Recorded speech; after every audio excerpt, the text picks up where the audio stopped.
Well, right now, we want to give you a sneak peek of the latest edition of Bloomberg The Mentor. Tonight, 1-800-Flowers founder and CEO Jim McCann talks shop with the owner of a budding bi-coastal tea business called Tea Salon. I know I stepped on your dream a little bit here with the store. I think at this point in Miriam's development, she has to realize that the retail presence she has is a living, breathing billboard. But if you had 50 billboards, you wouldn't have time to build the brand. So I think it's a question of sequencing.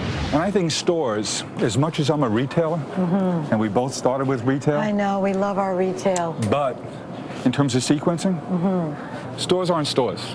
Your stores, your showroom, is really just a stage where your brand comes alive.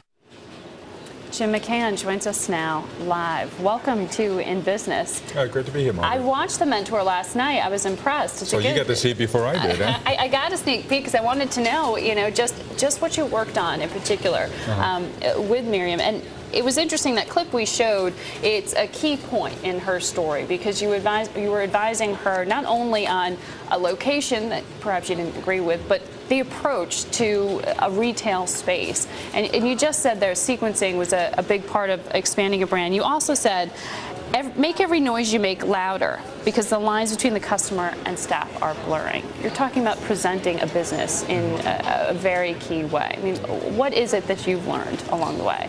Well, the fact that I'm very old has given me the opportunity to be around a long time. And look at, from the time at 1-800-Flowers, for example, we had a retail shop and then a chain of retail shops. And then the technology changed the world. And that is way back when they had this new technology called 800 numbers. Well, that changed our world. And then later on, this online world began to emerge. I don't know if you've read about it, this thing called the internet. But it changed our world dramatically. And because we've adapted, I'm still a retailer and I think about retail, but you have to think multi-channel on anything you do now, as is evidenced by Bloomberg. It's a perfect example of a multi-channel platform. And I think every retailer has to think the same way. So you only have so much energy and so much bandwidth, so you have to focus it on the things that will matter the most for the long term. And although you might love a retail store, if that's not the best way for you to build your brand so that you can build many of them, then you really need to assess your sequence. Well, you were talking very specifically about the brand, about the presentation, about the experience of the business. Day in, day out, particularly in this program, we talk about the financials of being a small business right now and how hard the macro environment is in terms of healthcare costs and taxes and the like. Why did you think it was so important to focus in on those branding bits?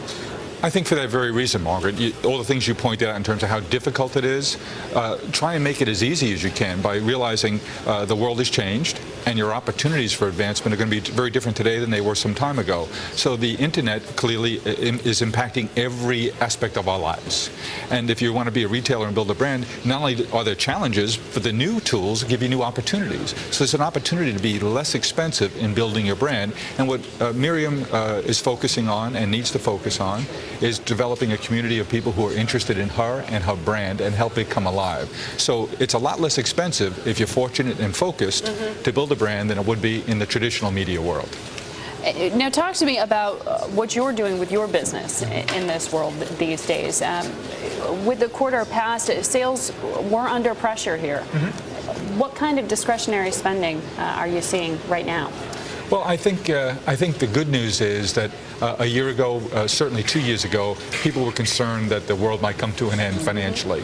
And I think that that's passed. And so now we have a lot of people are calling in, and a lot of people that you talk to are calling it the new normal. And that's good in the sense that at least you see a landscape, you think you can see 3 months, 6 months, 9 months ahead, and you can start to plan and start to work on growth. Now, growth is more challenging, but there's still opportunities for growth. And the companies that get real good in this environment, well, if the economic wind comes back into our sails a bit, we'll be really well positioned to accelerate our growth. But if you can get good in this environment, you're going to be very good. And you're diversifying your offerings. You've got different basket business and gourmet businesses. It's not just the traditional flower.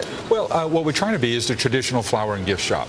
And in that, so we're concerned about the mix of products. We know our customers, and if their tastes are turning toward things that are edible and consumable in that gift shop, then we need to focus with the right partners and the right brands and the right products to serve those interests. And that's what you're seeing right now. And that's what we're seeing. So our food businesses are growing quite nicely because they have the right price points and it's edible. And what's more personal than a gift that you would give to someone that they would consume? So we're trying to, as a merchant, as a florist, I have to merchandise my flower and gift shop with the products that are appropriate for the season, for our customers, for the circumstances around us. And so we're always working on the mix, but we'll always be a flower and gift shop. Well, it was a great show, and it's going to air for everyone tonight. You can tune in to Bloomberg and watch the advice that you were sharing from your experience. I'll hear some grief from my kids tomorrow.